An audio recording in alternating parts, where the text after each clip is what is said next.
আলহামদুলিল্লাহ ওয়া কাফা ওয়া সালামুন আলা ইবাদিল্লাযিনা নাস্তাফা আম্মা বা'দ আউযু বিল্লাহি মিনাশ শাইতানির রাজীম বিসমিল্লাহির রহমানির রহিম। আল্লাহ তাআলা বলেছেন সূরা বাকারা 298 আয়াত, ইয়া আইয়ুহাল্লাযীনা আমানু উদখুলু ফিস-সিলমি কাফাতাও ওয়া লা তাত্তাবিউ খুতুওয়াতিশ শাইতান ইন্নাহু লাকুম আদুউম মুবিন। আল্লাহ তাআলা সূরা বাকারায় 298 আয়াতে বলেছেন, হে ঈমানদারগণ, তোমরা পুরোপুরি ইসলামে প্রবেশ করো। তোমরা পুরোপুরি ইসলামে প্রবেশ করো। জীবনে কোনো ক্ষেত্রে শয়তানের পথ অনুসরণ করো না। জীবনের কোন ক্ষেত্রে শয়তানের পথ অনুসরণ করো না। কে বলেছেন?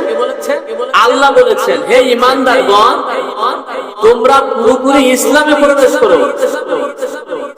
জীবনের কোন ক্ষেত্রে তোমরা শয়তানের পথ অনুসরণ করো না, কারণ শয়তান তোমাদের প্রকাশ্য শত্রু। আচ্ছা, আসুন ধরা যাক যে শয়তানের পথ কোনটা। আল্লাহ তাআলা যে বলেছেন তোমরা জীবনে কখনো শয়তানের পথ অনুসরণ করো না। শয়তানের পথ কোনগুলো? আপনারা কি বুঝতে পারছেন যে শয়তানের পথ কোনগুলো? দাদার দেওয়ার পথ, দাদার দেওয়া নীতি আদর্শের পথ, এটা কি শয়তানের পথ না? এটা শয়তানের পথ।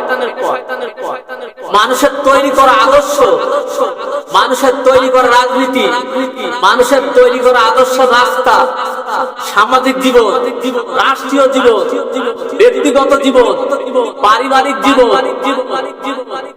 সাংবিধানিক জীবন, আল্লাহর কোরআন ব্যতীত যত পথ আছে, আল্লাহর কোরআনের আদর্শ ব্যতীত, রাসূলের আদর্শ ব্যতীত যত পথ আছে, সব পথই হচ্ছে শয়তানের পথ। এখন আপনি শয়তানের পথও থাকবেন, আবার মসজিদে গিয়ে আল্লাহকে সিজদাও করবেন, তা আপনি তো শয়তানের পথেই আছেন। আপনি তো ঈমানদার হতে পারবেন না। তাহলে আপনার ব্যক্তিগত জীবন চালান কোরআনের বিরুদ্ধে, সামাজিক জীবন চালান কোরআনের বিরুদ্ধে, রাষ্ট্রীয় জীবন চালান আল্লাহর বিরুদ্ধে, রাসূলের বিরুদ্ধে, রাজনীতি করেন আল্লাহর বিরুদ্ধে, ব্যবসা করেন আল্লাহর বিরুদ্ধে, রাসূলের বিরুদ্ধে, তাহলে আপনি ঈমানদার কিভাবে হবেন? জীবনের কোন ক্ষেত্রে আপনি শয়তানের পথ অনুসরণ করতে পারবেন না।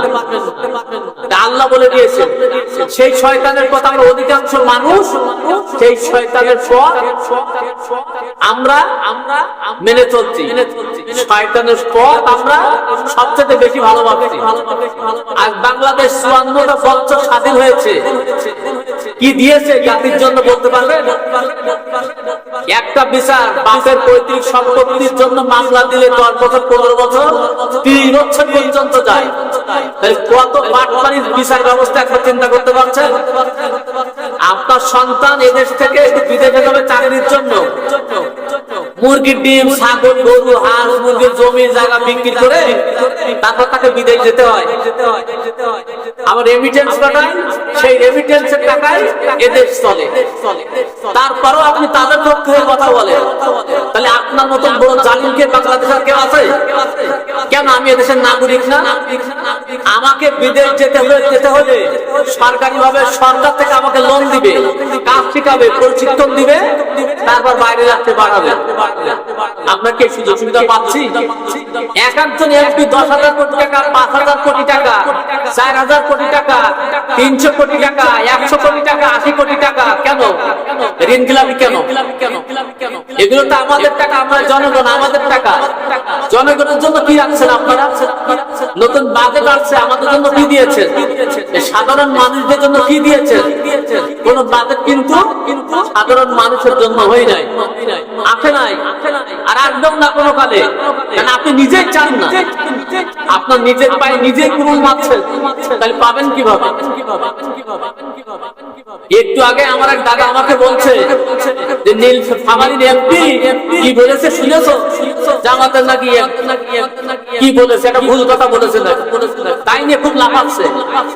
আমার প্রশ্ন হচ্ছে ৭৭টা কি ৮০টা এমপি জামাত ইসলামের যে এমপি গুলো হয়েছে তারা জনগণের কত কোটি টাকা দুর্নীতি করেছে, লুটপাট করেছে, ব্যাংকের থেকে ঋণ খিলাপি তাদের কয় টাকা আছে? আপনারা খোঁজ খবর রাখেন?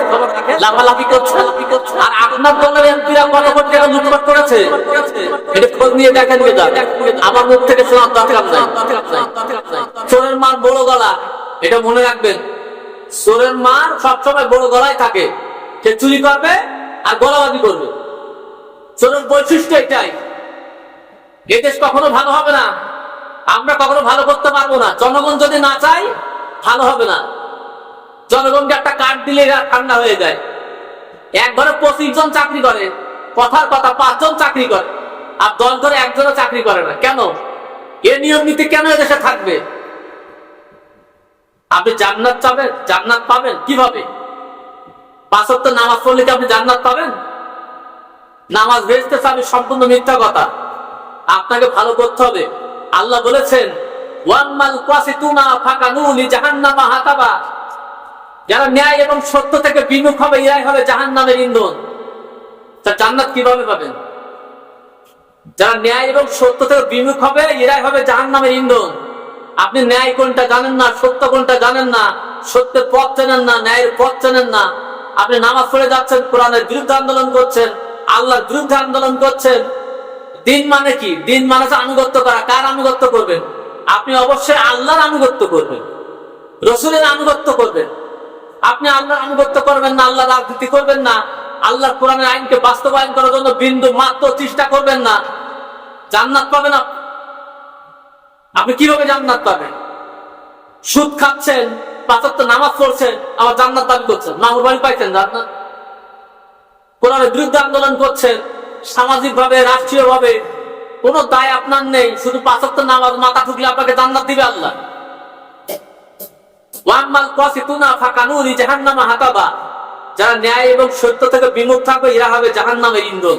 তাহলে একবার চিন্তা করেন, আপনি ন্যায়ের থেকেও বিমুখ আছেন, সত্য পথের থেকেও বিমুখ আছেন। গোলামি, দাসত্ব, রাজনীতি, ভোটাভুটি, ক্যানভাস সবকিছু মহান রব্বুল জাতের জন্য করতে হবে। এইটা মনে রাখবেন। শয়তানের পথ অনুসরণ করলে আপনি জান্নাত পাবেন না।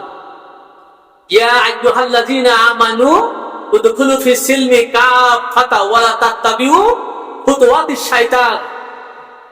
হে ঈমানদারগণ, তোমরা পুরোপুরি ইসলামে প্রবেশ করো। পুরোপুরি ইসলামে প্রবেশ করতে বলেছে। জীবনের কোন ক্ষেত্রে শয়তানের পথ অনুসরণ করবেন না। বড় হুজুরির পথ, ছোট হুজুরির আদর্শ, বড় হুজুরির আদর্শ আপনি মানছেন, কোরআনের আদর্শ মানছেন না, তাইরে নাইরে করছেন, ওসব কোনো কাজ হবে না। আপনি একটা মসজিদে 50-60 বছর ইমামতি করেছেন, কেউ আপনাকে একটা কথাও বলেনি, জোর করে একটা কথা আপনাকে কেউ বলেনি। কিসের ইমাম আপনি? আপনি জীবনে একটা সত্য কথা বলেননি এই মসজিদে বসে, এই জন্য আপনি 50-60 বছর এই মসজিদে ইমামতি করতে পেরেছেন। কোরআনের হক কথা বললে আপনি 3 মাসও টিকতে পারবেন না। মুনাফিকরা আপনাকে তাড়িয়ে বের করে দেবে মসজিদ থেকে, মনে রাখবেন। কখনো আপনি সঠিক ইমাম না, আপনি তাইরে নাইরে ইমাম। আর এদেরকে যারা অনুসরণ করে বেড়ে যাবে জাহান্নামে, এরা একসাথে জাহান্নামে চলে যাবে। কোরআনের সঠিক কথা বলতে হবে, কোরআনের হক কথা বলতে হবে, আল্লাহ যেটা বলেছে সেটাই বলতে হবে, সেটার ব্যাখ্যা দিতে হবে। শয়তানের পথ অনুসরণ করবেন, আবার নামাজও পড়বেন, রোজাও থাকবেন, আবার জান্নাত দাবি করবেন। কিভাবে? আপনি দিনই মানেন না, আল্লাহর আনুগত্যই করেন না, আল্লাহর রাজনীতি করেন না, আল্লাহর দাসত্বই আপনি করতে চান না, কিভাবে আপনি জান্নাত পাবেন?